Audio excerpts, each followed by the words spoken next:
कुर्ला येथील साकीनाका येथील खैरानी मार्गालगत मॅनहोलमध्ये पडून एका व्यक्तीचा मृत्यू झाल्याच्या दुर्घटनेचा अहवाल 1 महिना उलटूनही प्रशासनाने जाहीर केलेला नाही।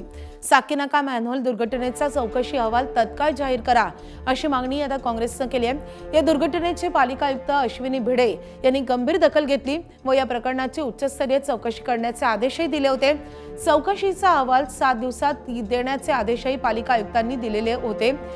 चौकशीसाठी समिती स्थापन करण्यात आली, मात्र दुर्घटनेला 1 महिना होत आला तरी याबाबतचा चौकशी अहवाल प्रशासनाने जाहीर केलेला नाही।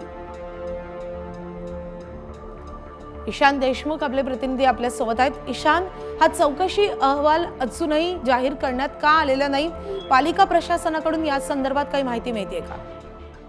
माधवी, या घटनेला आता 1 महिना उलटून गेला आहे, पण यामध्ये आपल्याला एक महत्त्वाची गोष्ट बघावी लागेल, ती म्हणजे चेंबूर मधला जो अपघात झाला होता त्यामध्ये 11 वर्षाच्या मुलाचा मृत्यू झाला होता। तो अहवाल समोर आला। त्या अहवालावरून अनेक जोरदार चर्चा झाली, प्रशासनावरती टीका झाली। थेट सत्ताधाऱ्यांमध्ये सभागृह नेते गणेश कणकर यांनी सभागृहामध्ये ते पाडलं प्रस्ताव, त्यांच्यासोबत महापौरांनी देखील नाराजी व्यक्त केली। त्यामुळे कुठेतरी असं सांगण्यात येत आहे की जो कुर्ला मॅनहोल प्रकरणाचा अहवाल आहे तो अजूनही समोर आणण्यात येत नाहीये, अशी एक दबक्या आवाजामध्ये महानगरपालिकेमध्ये चर्चा आहे। त्यासोबत आयुक्त अश्विनी भिडे यांनी निर्देश दिले होते की 7 दिवसामध्ये हा अहवाल सादर करा।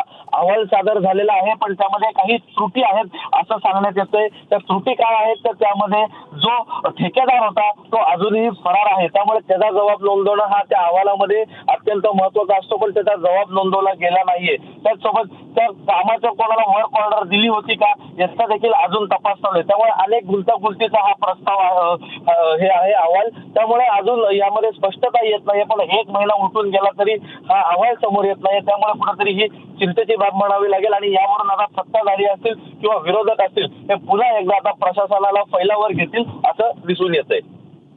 नक्कीच चेंबूरचा अहवालही असाच वादाच्या भोवऱ्यात सापडलेला होता। त्यानंतर आता हा अहवाल नेमका कधी येतो हे पाहणं महत्त्वाचं असेल। ईशान, धन्यवाद या सगळ्या सविस्तर माहिती। एबीपी माझा, उघडा डोळे बघा नीट।